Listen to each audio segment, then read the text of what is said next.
আসসালামু আলাইকুম দর্শক, আমি সাইফুল 68 আপনাদের সকলকে আমন্ত্রণ। হামের উপসর্গ নিয়ে একদিনে 12 শিশুর মৃত্যু।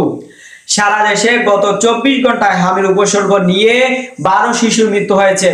এই সময় নতুন করে আরো 964টি শিশুর শরীরে হামের উপসর্গ পাওয়া গেছে। রোববার সন্ধ্যা স্বাস্থ্য অধিদপ্তরের হেলথ ইমার্জেন্সি অপারেশন সেন্টার ও কন্ট্রোল রুম থেকে গণমাধ্যমে পাঠানো এক বিজ্ঞপ্তিতে এই তথ্য জানানো হয়েছে। স্বাস্থ্য অধিদপ্তর জানায় যে গত 24 ঘন্টায় ঢাকা বিভাগের সবচেয়ে বেশি 392 জন সন্দেহজনক রোগী শনাক্ত করা হয়েছে। এখানে ল্যাব পরীক্ষা নিশ্চিত করা হয়েছে। রোগীর সংখ্যা 38। এছাড়াও চট্টগ্রামে 195 জন, রাজশাহীতে 124 জন এবং খুলনায় 82 জন নতুন সন্দেহজনক রোগী শনাক্ত করা হয়েছে। মৃত্যুর হিসেবে গত 24 ঘন্টায় খুলনায় 5 জন, রাজশাহীতে 3 জন, চট্টগ্রামে 2 জন মৃত্যু হয়েছে হামি উপসর্গ নিয়ে। অন্যদিকে ঢাকা ময়মনসিংহ একজন করে 2 জন মারা গেছে। পরীক্ষায় নিশ্চিতভাবে হামে আক্রান্ত হয়ে মৃত্যুর সংখ্যা 1 জন। গত 15 মার্চ থেকে 5 এপ্রিল পর্যন্ত দেশে মোট 7,610 জন সন্দেহজনক হাম রোগী শনাক্ত হয়েছে এবং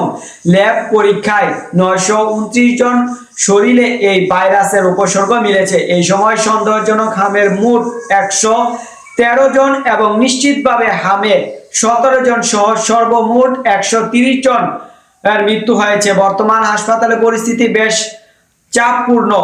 গত 21 দিনে 5,770 রোগী হাসপাতালে ভর্তি হয়েছে এবং সুস্থ হয়ে বাড়ি ফিরেছে 3,380 জন। দর্শক, সাবস্ক্রাইব করবেন, লাইক করবেন, শেয়ার করবেন, কমেন্ট করতে ভুলবেন না।